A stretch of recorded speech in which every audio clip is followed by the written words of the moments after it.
Hi everyone and welcome back to Geordie Pride Voices from the Northeast. On this episode we've had the absolute pleasure of chatting with the incredibly talented Heather Moore, the artist behind the Peacock and the Printmaker. Heather shares her journey from growing up in the Northwest to falling in love with the Northeast, both the place and its people. We dive into everything from what inspired her to become a printmaker, her creative process, and even some proper nostalgic nods to trips to Whitley Bay when she was a little girl. We also get into how her background as a primary school teacher has influenced her work and her passion for keeping creativity alive in kids and adults alike. Plus, Heather opens up about how the local community and coastline are constant sources of inspiration for her art. Of course, it wouldn't be Geordie Pride without a bit of crack and some quick-fire questions, so you'll hear a few cheeky stories from her time wandering the beautiful northeast coast. So whether you're an art lover or a fellow northeasterner, I think you're going to love this episode. So settle in, grab yourself a cuppa and enjoy our chat with Heather Moore.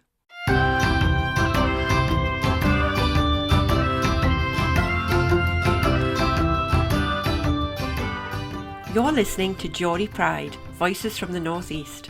I'm Hayley and alongside my cousin Angela, we're thrilled to bring you the stories that share the heart and soul of the northeast of England. Each episode we'll dive into the lives of extraordinary Geordies and those who call the northeast home, exploring their journeys and celebrating their achievements. From the time to the teas, from the arts to the sports fields, we're here to share the tales of passion, resilience, and of course, Geordie pride. So whether you're from Whitley Bay or Washington, Gateshead or Gisborough, or you're just fascinated by the spirit of the Northeast, join us as we natter with the best the Northeast has to offer.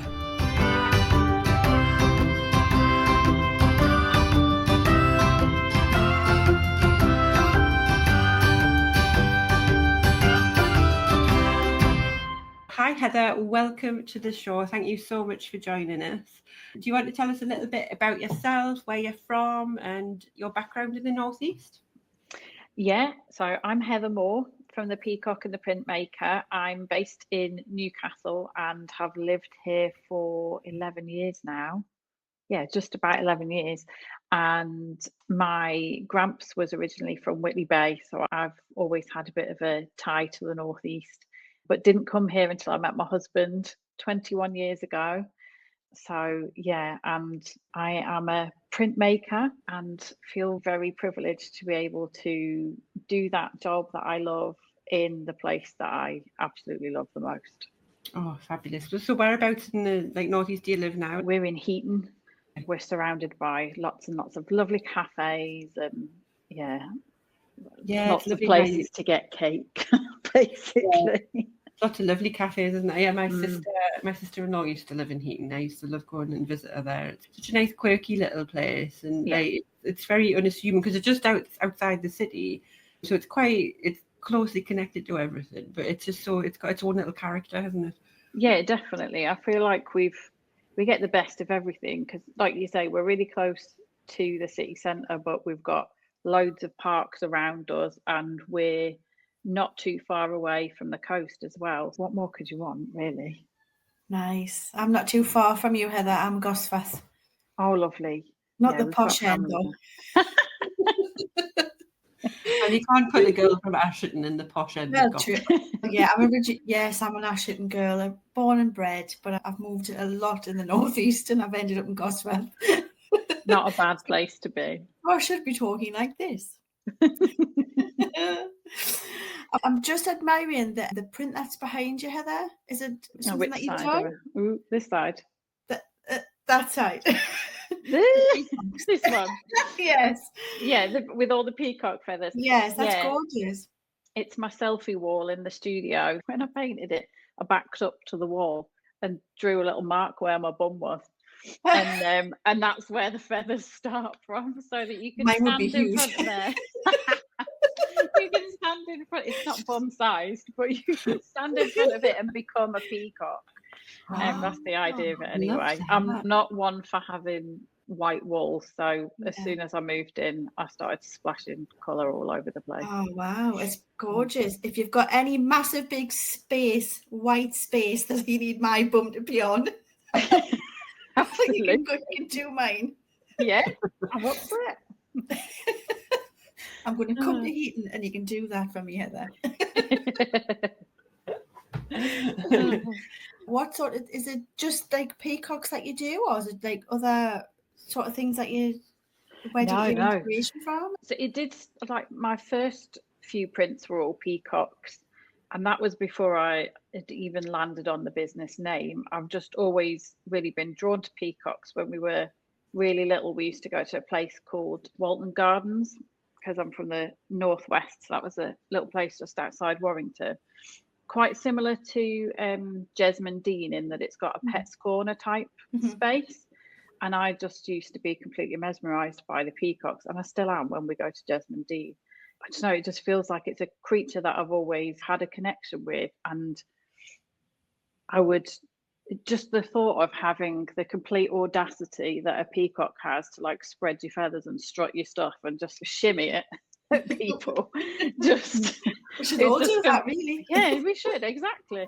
It just completely captivated me. But no, it's the natural world is where I get my inspiration from mainly. I did like a whole series of seascapes and tidal waves.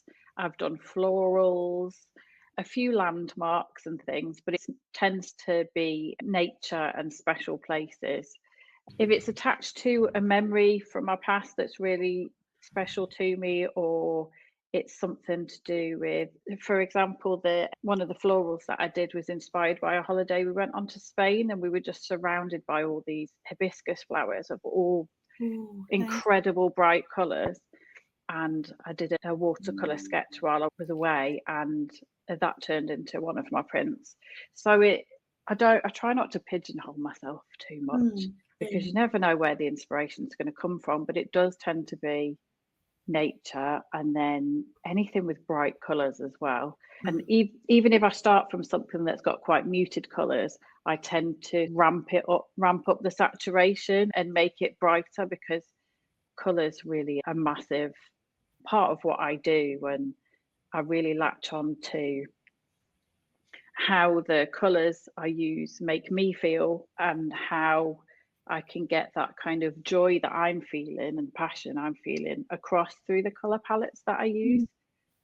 So all my work's designed to be mood enhancing, because life can be shitty. It's nice to have nice stuff on the wall, isn't it? Absolutely. We all need a bit of mood enhancement at the minute, don't we? Exactly, definitely.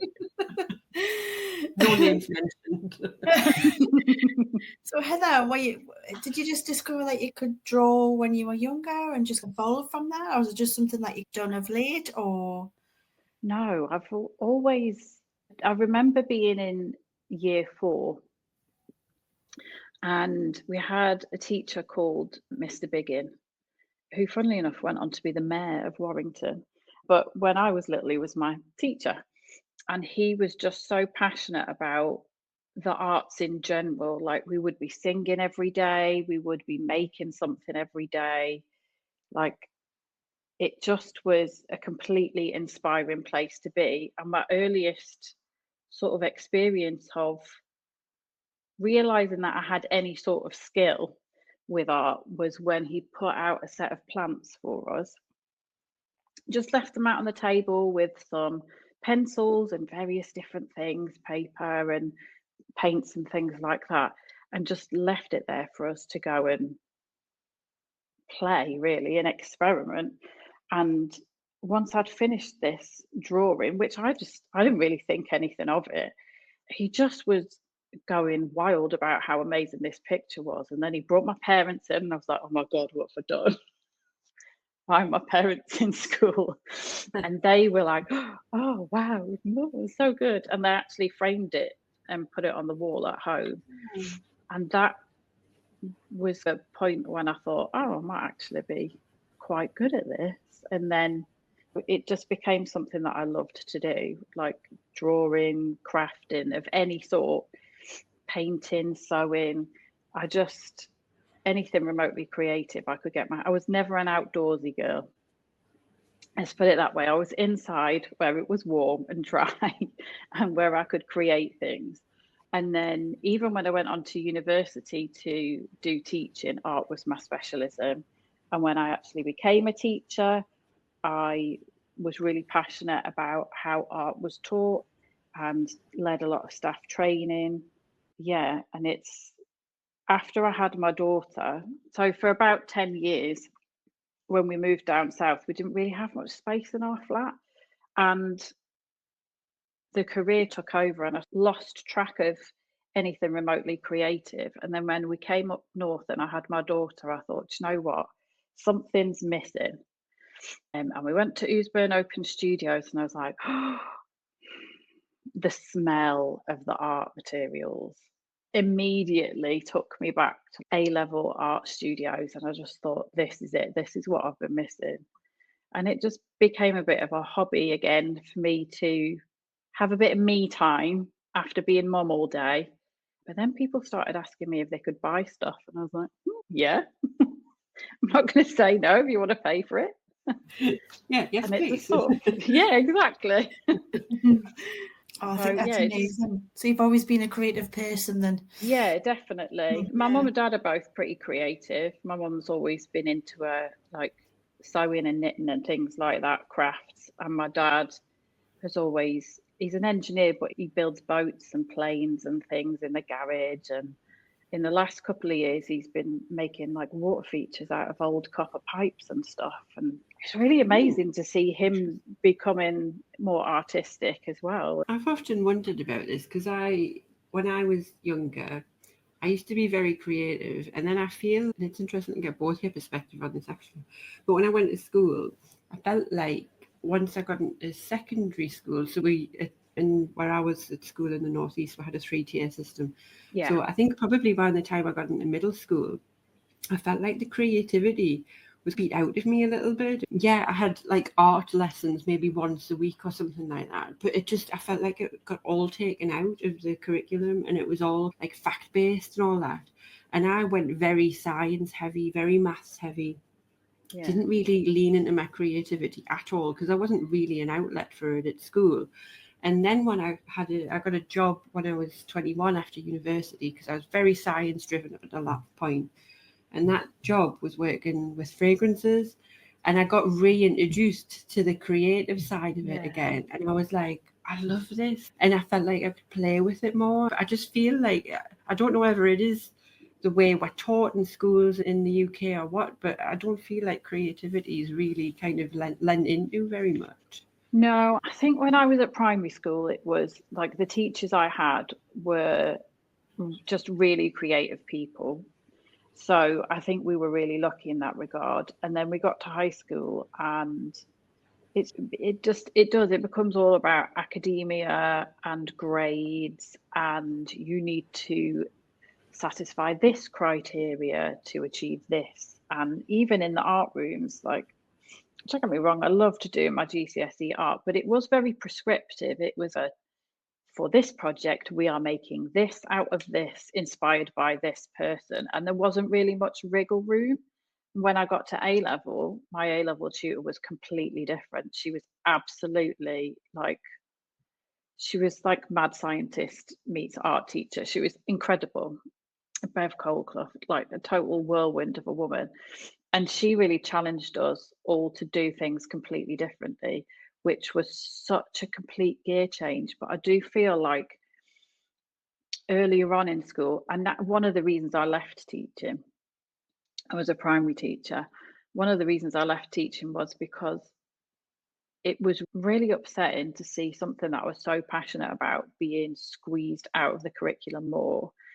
And worse, seeing the children who could really benefit from those creative subjects, who really communicated better through the likes of music and art and dance, and that's where they could build up the experiences, where they could develop other skills, but they just weren't afforded that opportunity because we've got X, Y, and Z to do so that they can get these grades in these tests. And I just think, yeah, everybody's different. They all need different outlets. And like you say, even if the creative subject doesn't end up being what you go into as a career later down the line, it completely unlocks a different thing in your brain. it stimulates you in a different way. It teaches you different skills, and these are all applicable to like later in life. And just look, like years ago in lockdown, how many people started buying like colouring books and stuff and started crafting, because it became that kind of therapeutic, joyful outlet that was a distraction from all the madness. And we're not in lockdown anymore, but the world's still bonkers. We all need a bit of a distraction, don't we? And I think it is really sad that, and there's a lot of campaigning going on through Access Art and various other organisations at the moment to raise the profile of the arts in schools, because it sadly it's just not given the time it needs. And I genuinely think that there are children who are really losing out because of that. Yeah, I agree. I've got two very creative little girls. I've got three girls, but one of them a bit too young at 3 months old. But yeah, and I see it with them. And for me, it's not necessarily just like being able to go into a career with it. Like you've been very lucky to make a career of it, and you've put a lot of hard work into it. But it's like you say, it unlocks certain skill sets that you might not get otherwise. That's how we all think of different ways to do things. It's that creative side of your brain. And yeah, it's just, I think that's why I really kind of envy people who work in the creative side of stuff, because I think you've had to really work hard to get it and keep it and stay with it and make something of it, because it is out of when we're younger. You move away from teaching for that reason. Do you feel like that was an easy shift for you to move into owning your own business and stuff because of that reason, or did you find it quite difficult? I was building the business alongside the teaching because I went part-time after having my daughter, but it didn't take long before I realised that I'd wanted to make the change. It was just a matter of building up a savings pot and building the business up and having a plan of action. But it was quite an easy decision to leave from an emotional point of view. I was just ready. I was ready. I'd done it for 17 years and I'd been unhappy doing it for quite a long time. So it wasn't a difficult decision to make from that perspective. But once I moved from that environment of having to do everything a certain way and be really regimented and being accountable to somebody else all the time, to then like no longer having a boss and being able to do whatever the hell I want. At first I was like, yeah. And then I was like, oh my God, what do I do now? What should my day look like? We both had that. Yeah, that's exactly what I was going to say. We're both self-employed, Heather, so we know exactly how you feel. How many years into? So I think I've been fully self-employed now for 2.5 years. And the thought of going back and working for somebody else, I can't even process it. It's terrifying, isn't it? Yeah. It's enough to just fuel you to keep going forever. Like, it's hard work. But just the thought of going back to working for somebody else is enough to keep me going for months. I hope you can't hear that. My dishwasher is kicked into full gear here. So all I can hear is like my sink gurgling. So I just want to point that out if anyone can hear that. It's real life. Oh yes, we're in the thick of it here. So Heather, take us through like your process from what you create, how you create it, to I'm guessing selling your items and things. What's the sort of like process that you do from start to finish? So the process from the beginning of coming up with the idea of a print to the actual end of the print being ready to sell can take around like 3 months in reality. I mean, it certainly doesn't look like it takes that long on Instagram when I'm going through all my reels and everything's on a time lapse, but I probably spend the majority of the time thrashing things out, getting my ideas right in my sketchbook before I even go near a piece of lino. I'll do loads and loads of different sketches depending on what the idea is. So one that I'm working on at the moment is called the Skipping Bridge. And it relates back to family holidays when we were really little, and we used to go to Wales or the Lake District and we'd go on these big walks in National Trust. And we were only quite little and our parents were quite come on, keep going. And so every time we came to a little bridge over a stream, they'd get us to come up with a different way to move over it. So we'd skip or we'd jump or we'd sidestep or whatever. And I get my daughter to do that now because she's 9 and she's starting to be a bit like, oh, we finished yet? So I get myself into the place of that memory, and I might go and do some sketches of things that, like, other bridges and places in the park that remind me of it. But I also build in my memory of it as well. So it doesn't necessarily represent a specific place. It's that kind of dream-like thing. So once I feel like I've got the right sort of image in my sketchbook, I start to play around with the color palette and think about how I'm going to ramp up those colors and make it the most joyful, like emotional, moody version of what it can be. And then I do a full-size sketch of it. So whatever size the lino and the final print's going to be, I get a big piece of paper out and I do a big sketch and splash the watercolors around, because it's just such a nice, fast way of doing it. And actually, sometimes once the watercolors have dried, it leaves like little textures and they actually become part of what I carve later on. So I'll have a rough outline of what I want it to look like. I trace it onto my lino and I start carving. So most of the prints that I do are like in about 7 or 8 different layers, and I more often than not do something called lino reduction print. So you have one piece of lino, and I usually do a layer of ink before I even carve anything, and that'll be the background color. But then every time I do a new layer, I carve a little bit more away. And so whatever you carve away, it shows the color through from the previous inking until you end up with this sort of layers upon layers of these beautiful textures.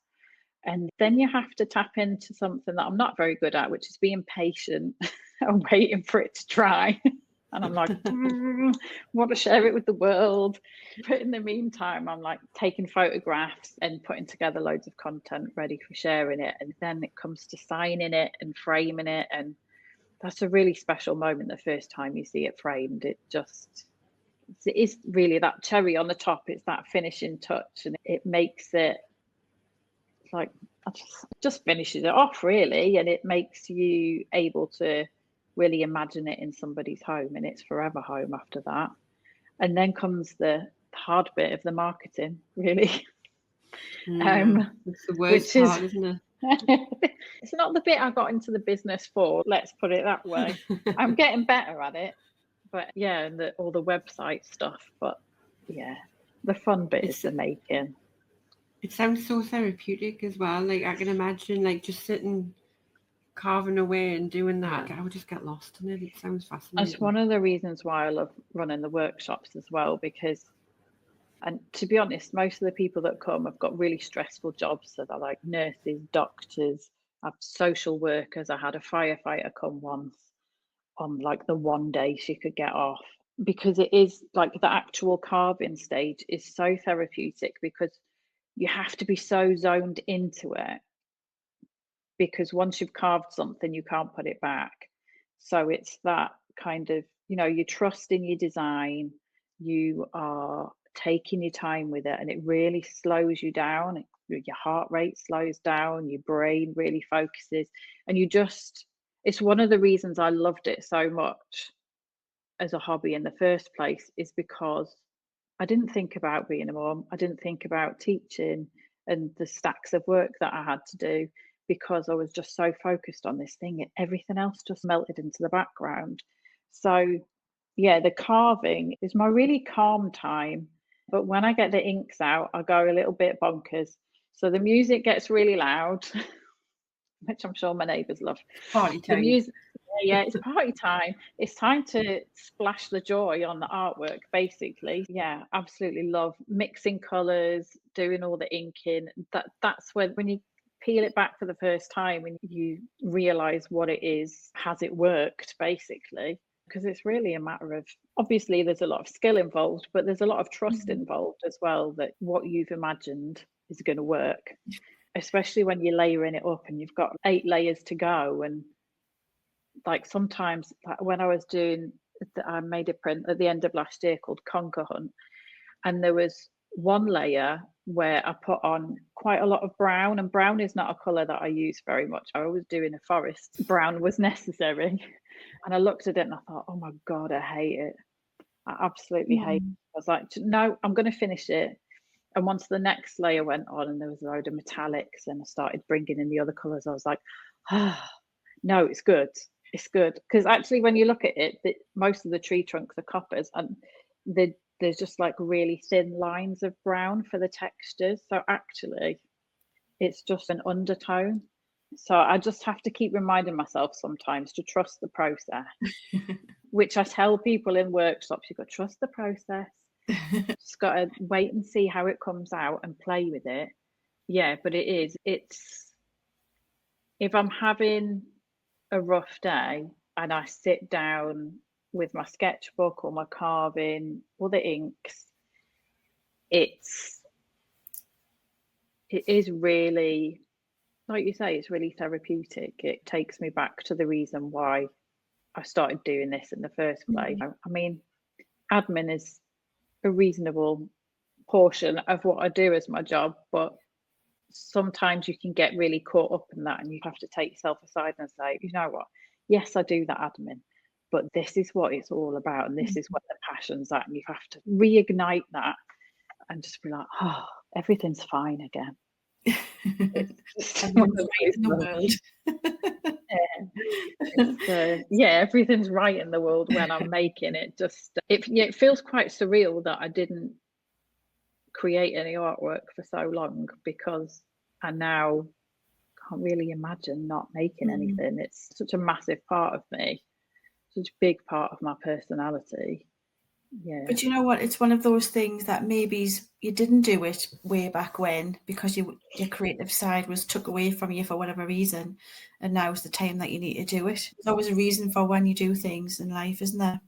Absolutely. People ask me if I miss teaching and I say no, but also I don't regret doing it either, because there's so many things that I learned from teaching. And also, while I was doing my degree, I met my husband. If I hadn't met him, I wouldn't have my daughter. These things, like you say, it all happens for a reason. And the experiences that I've had from my life all work into my artwork anyway, and how I operate my business, the kinds of people that I choose to work with, because I get to choose who I work with. And that's, I think, it's always the best part.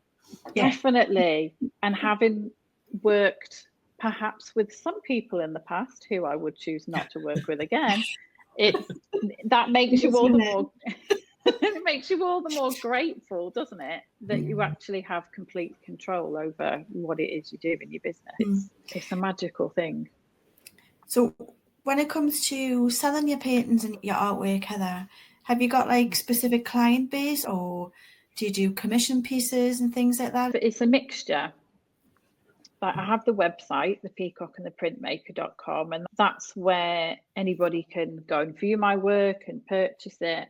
And I drive traffic there through my Instagram and my Pinterest and all the other social media things, and obviously coming onto podcasts. And I did BBC Radio Newcastle the other day and things like that. So it's really varied how I reach my audience, but they do tend to be sort of professionals and like business owners themselves who tend to really latch onto what I do.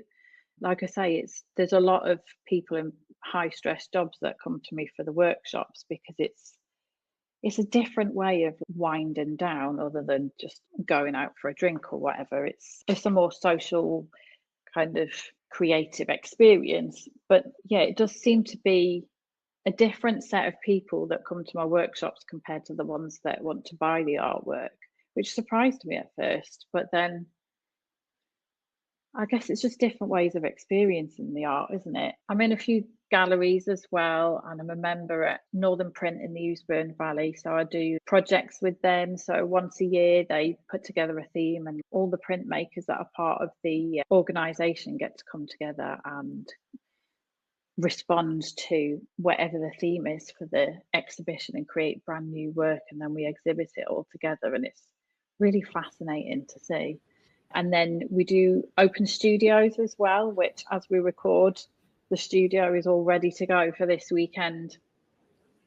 And that's a really lovely way to meet new people that are interested in what I do as well, because they get to actually come into the studio, see where I create, have a little flick through sketchbooks, stuff like that, and they get to really immerse themselves in the full process. It's like stepping into the Instagram, if you like, but it's a bit more tidy because I've sorted it all out before they've come in. Got the Hoover out. Yeah. So yeah, it's really varied, but I think in general, like most people like to come and meet me and be in the studio, or come and see the work up close in a gallery or a shop before they purchase, because art is an investment and it's a really personal thing as well. So I think people need to like stand in front of it and see it, and that's why I offer people to come and visit the studio if they're interested in looking at something, because you want to know that it feels right and that it's going to be the right piece of work to be on your wall. It's something you're going to look at every day, isn't it? You don't want to just bung anything on your wall. Yeah, and I think it's such a unique style as well. I was saying that to Angela before we started chatting tonight. It's like it's something different, like something you don't usually see, like compared to just a standard normal like print on a wall. And I think that makes it really special, doesn't it? So you'll want people to come and look at it and understand exactly what it's like and get them to fall in love with it just like you have as well. Absolutely. Yeah. When we look at your inspiration, so you mentioned before you had an upbringing in the Northwest, and then you've had 20 odd years in the Northeast. Like, how do you feel as though the Northeast has inspired you? You mentioned nature, and we've got a lot of nature in the Northeast. We've got the countryside, we've got the bucket loads. Yeah, I know we're spoiled, aren't we? We're spoiled with it. So is there any particular places or anything that really inspire you in the Northeast, and how do you use that in your work? Yeah, a big draw for me has been being so close to the coast. And the first time that I visited Newcastle, and I mentioned to my then boyfriend, now husband's parents, that my dad's dad, my gramps, was from Whitley Bay. We went for a drive and they took me to show me Whitley Bay. And just the moment I got there, I just felt like I'd come home, and it was a really emotional moment. And I well up a little bit when I'm thinking about it as well. But I just, my husband often asks me what it is about my grumps that makes me so emotional, because I don't know, there's just this connection with him. He discovered painting at a really late age. I think he was probably about 60 when he started painting. And like in school holidays, he'd sit down with us and teach us like how to use paints and how to paint water and things like that. And so when I think of seascapes, I think of him, and walking on the beach at Whitley Bay just feels like the best place in the world to be. I don't care what the weather's doing. If I'm walking on the beach there, I just feel at home. And to be sat on the sand watching the waves, it's simultaneously quite an overwhelming thing to think, oh my God, I'm such a small part of this world. Look at those enormous waves and it just stretches on forever. But at the same time, it's such a calming place to be, because it almost feels like every wave that goes back out again washes away some of the stress. And it's just become a really special place. The coast in general, where we are, we're just spoilt for gorgeous beaches, aren't we? Which is just something I don't feel like I had access to that in the Northwest. There's a couple of nice beaches, but like the only one I really remember going to is there was St. Anne's, which was all right, and then there was Blackpool. And the only memory I've got of being on Blackpool Beach with my mum and my brother was me and my brother digging. And we were like, Mum, why is it black? She was like, stop digging, it's oil, leave it, it's dirty. And you just think, it's a completely different world, isn't it? Like, northeast coastline is just so beautiful. So I think that's why I've created so many artworks around the coast, because I just feel compelled to draw every time I've been there. It never gets old. You can see it's like the way you're talking. Like, I looked before, and me and Angela both had a massive grin on my face when you were talking about the coast, because you could see how much it means to you. And I totally get it, because I live in West Yorkshire now, and whenever we go home, I'm like, I need to go to the beach. I need to go to the beach, because it's just, it feels like home. And like you, like, I don't care who's walking with us. Like, I just go really quiet myself, and it's meditative, and Definitely meditative. Yes. In a way. It's like just looking at this sea and just how beautiful it is, and I just miss that the most. It's just the smell of it. Like, as soon as I get out the car, open the car door, and I can smell the sea air, and it just hits you, and it's something else, really. You can't compare it to anywhere else. Your shoulders immediately drop, don't they? And you just, it is. It's a meditation. Yeah, definitely. And now I get to share that with my daughter as well. We go walking along the beach, and she'll be hunting for shells and sea glass, and it becomes this kind of treasure hunt. And she'll remember that as well. She'll remember that. Yeah. Absolutely. You should get together with when Robson Green does the northeast things. Can you imagine doing painting for every scene that place that he goes to? That would be amazing. That would be incredible. I love that idea. There's an idea for you. Funnily enough, my daughter has become totally mesmerised by Robson Green's programmes. She's, as a general rule, she's not bothered about Country File or any of that stuff. But the minute Robson Green comes on the telly, she's absolutely captivated. But yeah, it is. It's a Geordie on the telly. Like, we need him on here as well, don't we? Yeah, listen, Robson, come and chat to her. I mean, Shy Ben's getting out. Oh, look, she's got the lingo. So was it quite an easy decision for you, Heather, to choose to live in the northeast? Was it just like a hell yes, like I'm going? Yeah. So before I even met my husband, I was already a Newcastle United fan. The first night of my second year at uni was his first night of his first year at uni. And I think he said he was running late or something, so he didn't change out of his football shirt, and he just went into the bar like that. But that's the reason why I approached him. I was a bit sozzled at the time, because I wouldn't normally approach anybody unless under the influence of alcohol. At that time in my life, I was very shy. But I went over and chatted to him, and turned out his new friends, one was a Everton fan, one was a Leeds fan, so we proceeded to take the mickey out of both of them, tell them how rubbish they were, and bonded over football. And it just, like I say, the first time that I came to Newcastle, for starters, he took me to St James's Park, and that in itself was always a winner. Yeah. Oh my God, it was such an emotional thing. He bought me a goalie top with Given on the back, and I was just like, oh my God, Shay. And I just totally bought into it. And as soon as I was here, I was like, yeah, this is where we need to be. It took us a while. It took us about 10 years to get here, because like I say, we had a bit of a stint down south, and then we decided that it was time to move up north, and I eventually got a job up here. And then then it was time to have my daughter, have Maddie.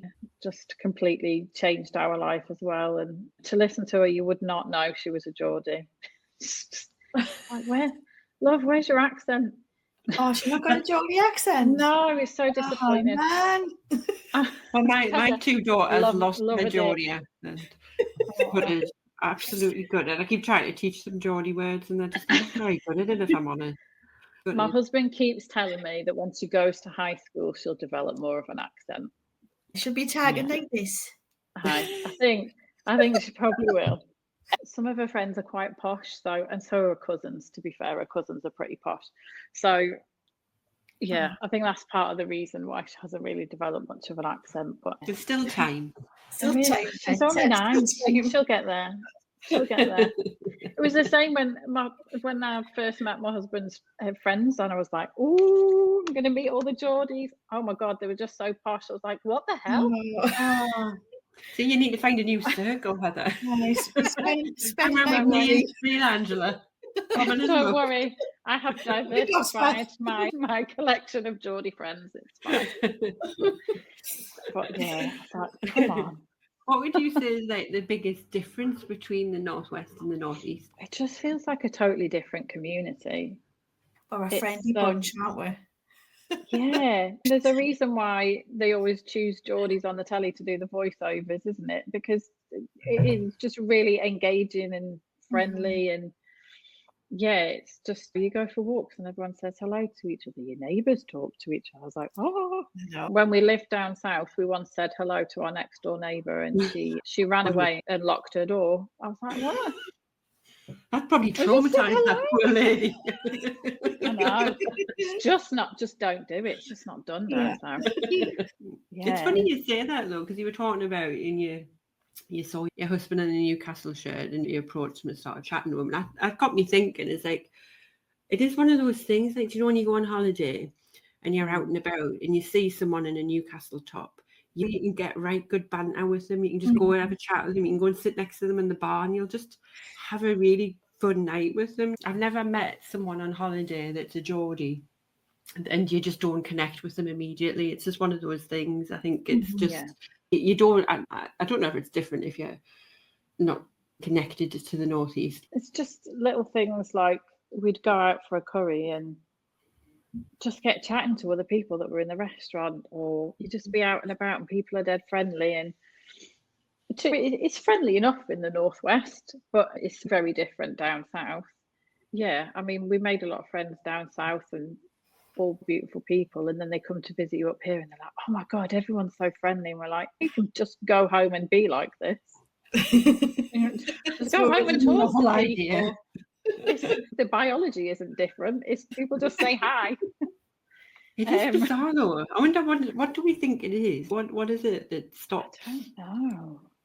It's like there's this invisible barrier and I just don't know what it is. I don't get it personally because I noticed it when I moved out to West Yorkshire, and people are friendly enough, but it's ramped up a level in the Northeast. It's like and it's quite noticeable. And I can't quite put my finger on what it is that makes that so unique, but I'm not complaining. I love it. Like, I'm a right chatterbox. I'll chat to anyone. If you just need to have a pair of ears and I'll start gobbing onto you. Like, it's one of those things.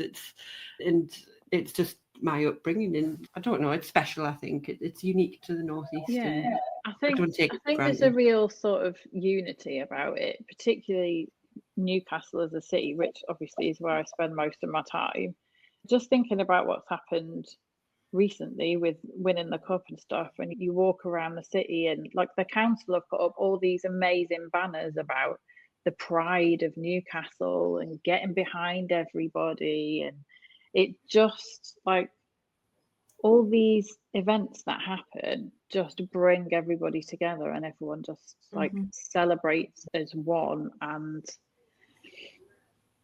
I guess from a sporting perspective, it's very different in the Northwest because the vast majority of cities have got two different clubs, and so there's always an element of division and competition. And whereas, I don't know, everything just seems a bit more cohesive and relaxed in the Northeast. Yeah, I agree. And can I just ask, did you two ladies cry on Sunday when we won the cup? Because it can't just be me.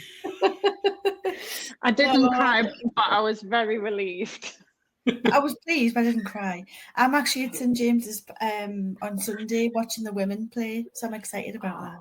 Oh, they're going to show the cup off there as well. Yeah, I absolutely love how they're elevating the women's game as well. It's it's going to be really good crowds. Yeah, amazing crowds.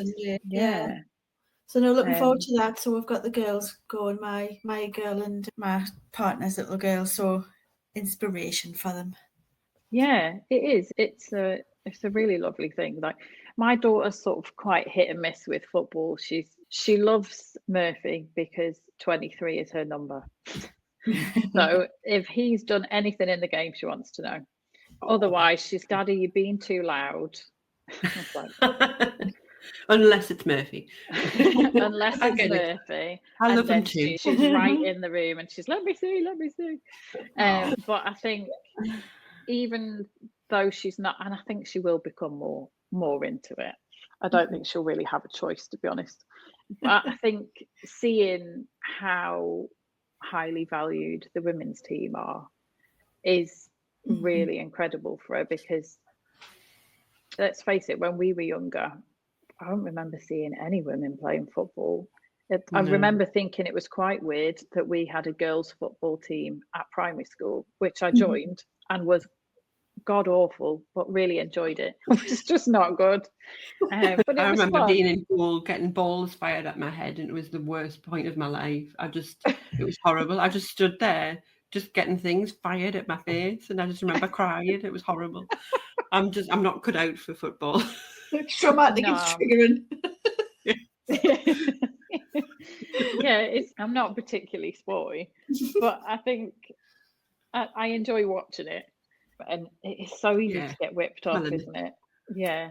So watching the match it was emotional. I just kept, because my husband had gone off to go and watch it with his cousin, just kept getting messages from him like, oh my God, they're going to throw it away. Oh my God.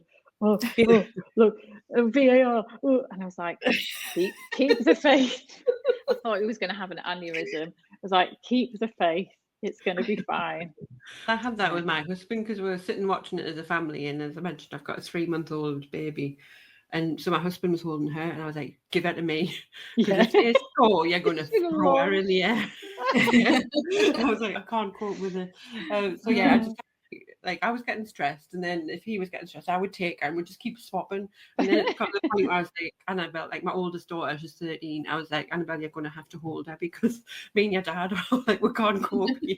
But yeah, very emotional. But I'm the same as you. It's just so nice to see like the women's game getting a lot more exposure, and the fact that they're managing to fill so many seats at St James's as well. I think that's amazing. And they're good as well.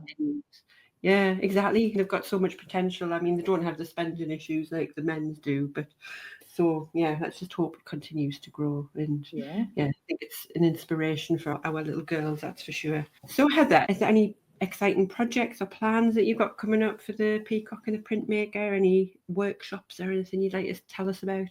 I'm starting to change the way I do my workshops. So I used to set a date and then sell tickets and bring people into the studio. But I've decided that instead of doing that people can book me to come to them. So essentially I bring everything for the workshop to their house, and they can have up to 10 people, and I come, run it all, tidy it all up, do all the cleaning, take it away. So you guys get to have a lovely creative experience at home with all your friends, your family, whoever you want.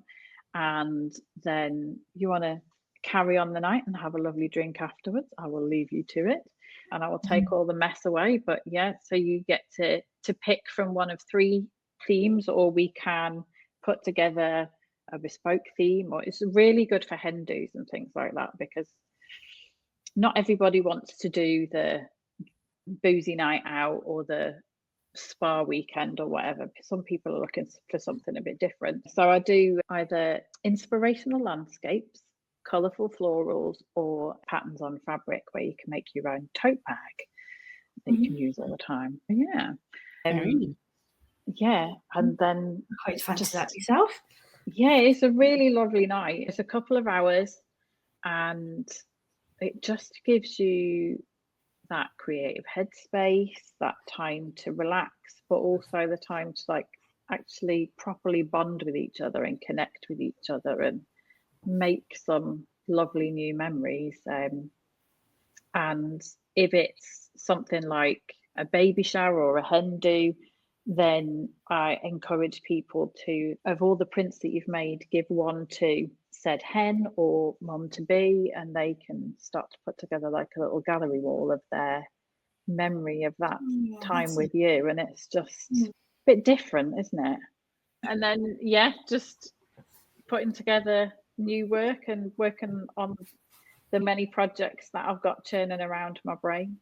It all takes time to realise them. Yes, I can imagine. I've got one last question. It intrigues me before we go into the quick fire, I think. If you were to design a print to represent Geordie Pride, what do you think it would look like? What elements would you include in there? Good question. It is a good question. Do like Eddie Howe with a cup in the middle? It could be, couldn't it? Eddie Howe, peacock feathers. Oh, can you imagine? That would be amazing. If he buys it off you, Heather, I want a little portion of the money. I'll let you know. I'll keep in touch. Given that the sea is like such a big pull for me, the main sort of Geordie Pride type image that springs to mind around the sea is the New Year's dips, where people run into the sea with like their Santa hats on and things like that. And it's just, the first time I saw that, I was like, what the hell are they doing? It's bonkers. It's absolutely bonkers. Why are they going in? What are they jumping in the North Sea for? But it's it just is so of this region and so representative of the community spirit and the just general joy for and pride for where people are from, that I think that would be a perfect way to celebrate the Northeast. Yeah, because it's like nowhere else. You would not get that anywhere else in the country. I think it doesn't count when you go to Spain and people are jumping in the sea. It's just not the same, is it? Nah. North Sea cuts different. The best. Oh, lovely. Should we go into the quick fire, Angela? Do you want to go first? Oh, we'll leave the one that we'll always ask everyone, the last. So, how about, what is your favourite local dish, Heather? Oh, I think it's got. This doesn't sound very Geordie, but chicken chips and curry sauce from Marshall's in Tynemouth. Nice. Can't beat it. Yeah, yummy. Yeah, it's nice. That's classic. Well, when you think about all the Northeast foods, I suppose none of them really are. Oh, I've never got into peas pudding. I can't wrap my head around it. Me neither. No. I love peas pudding. No. I think it's a Marmite thing, isn't it? Hillian wasn't me a true Geordie, mate, if you didn't like peas pudding. I know. Lock us up and throw away the key. I'll accept it. I'll have a pork dip, though. Give us one of them. Pork dip. Next one. Who is the best person to come out of the Northeast? Apart from Alan Shearer. Oh no, see, it's tough, isn't it? He's definitely up there. I did have a poster of him up in university and I was very fond of it. Best person to come out of the Northeast. You can say Alan Shearer if you want. We can leave him on the table. Do you know what? Sarah Davies is pretty awesome. Oh, I do like her, yeah. I think she's very funny as well. She does some amazing things with charities, and she's an ambassador for SmartWorks, which is an incredible charity. And she's put craft on the map, really. She's made craft like a viable business, which is pretty inspirational. So that's a good one. Yeah, because I do like her. She's so young as well, still, and she's achieved so much for being so young, and it's just like it's nice to see a woman being successful on a national stage that's from our area. I think it's really inspirational. Yeah, definitely. Next one. What's your favourite hidden gem in the Northeast? Somewhere people should know about? Oh, I don't know that I know about the hidden gems. I'm quite fond of Northumberlandia. I don't think it's particularly hidden, but I think like when I've had family come and visit and we've taken them there, it's just really special, isn't it? It's just this piece of land that's developed this whole other personality just because somebody had a creative idea and turned it into, it's gone from just being a pile of rubble and rock to something really beautiful. Yeah, it has, and the views are amazing at the top. Oh, it's gorgeous. Yeah. I've I've actually fell from the top to the bottom, just the top, but like the part where what were you doing? my boobies are, I've literally just hang on, you fell off at it. Like, that's a big pair. That's a big pair of boobs. I know. And cream jacket, white pants, nah. Oh no! From the top to the bottom. My daughter's amusement. Only my family could do that, Heather. Only my family. What can I say? I hope nobody took a picture. Oh, I hope they did. Mind you, yeah. The video would be better. Yeah, she did. Yeah. It was probably all over Snapchat. Oh God. I think when you do the promo for this episode, you're going to have to put some sort of photograph or clip of that. I'll find it.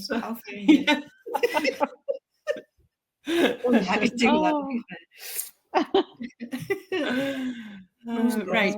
So, the number one thing you love about living in the Northeast? The coast. Hands down, it's got to be the coast. Yeah. It's just. Have you got a favourite beach apart from Whitley Bay? Probably Tynemouth. That's where we had all our photographs after our wedding. It was Tynemouth, Long Sands. It's such a beautiful beach. Yeah, absolutely gorgeous beach. It was raining a little bit, but we didn't care. And then when we turned around, it doesn't affect the beauty at all, does it? No, not at all. When we turned around to go back up the ramp, we spotted a woman who was over the outdoor swimming pool area. Mm-hmm. She was squatting in the corner there, and she was like, "Oh my God, I'm so sorry. Did you get me in your wedding photograph?" Oh my God, we fell about laughing. Oh, we just went from having this beautiful, serene view, all these gorgeous photographs, turned around, and there's somebody doing a business in the corner of the beach. Oh dear. I think for those of you listening on the podcast, you need to hop over to the YouTube video just to see our facial expressions. I just wasn't expecting that. No, I hope it wasn't a number two. We weren't expecting it either. I've never seen it since. I've never seen it before. But yeah, she decided our wedding day was the day that she was going to have an outdoor beach week. Oh, a week. Okay, so it wasn't a dump. Okay. No. Slightly. I mean, I didn't go and inspect it, but yeah. I think it was just a week. I suppose when you've got to go. I know. Yeah, it hasn't spoiled the beach at all. It's just a funny story, isn't it now? But there was me and my husband, obviously, the photographer, and 4 ushers and 4 bridesmaids, and we were all just completely, oh my God, what's happening? Oh God, what a story. I know. Anyway, last question, Heather, because we'll probably exhaust you tonight. What is your go-to Greg's order?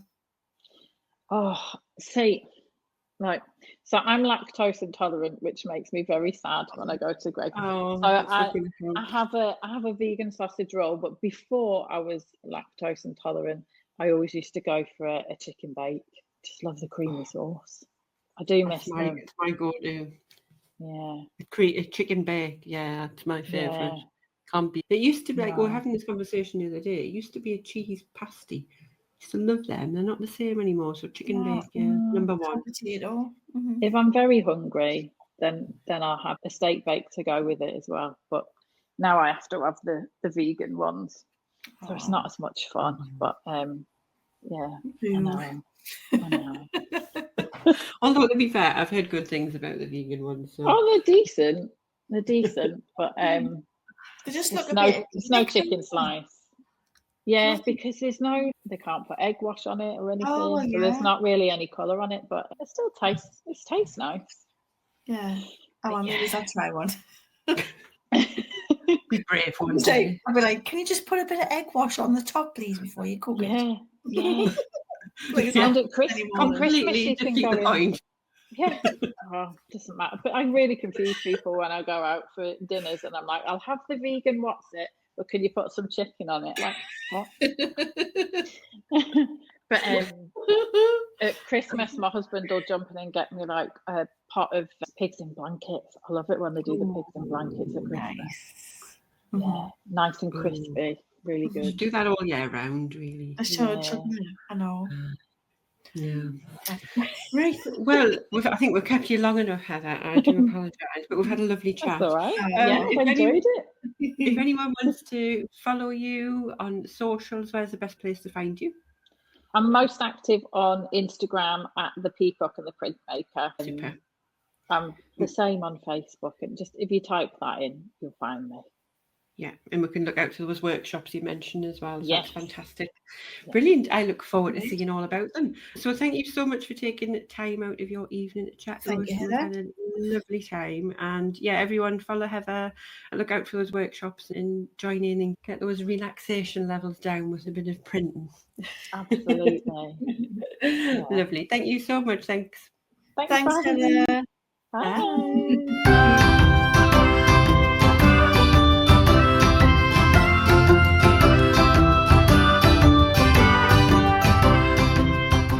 Thanks so much for listening. If you've enjoyed this episode and you'd like to help support Geordie Pride further, then don't forget to subscribe, share it with others, post about it on social media, or leave a rating and review. To catch all the latest from us, you can follow us on Instagram at Geordie Pride. Until next time, keep that Geordie Pride shining bright.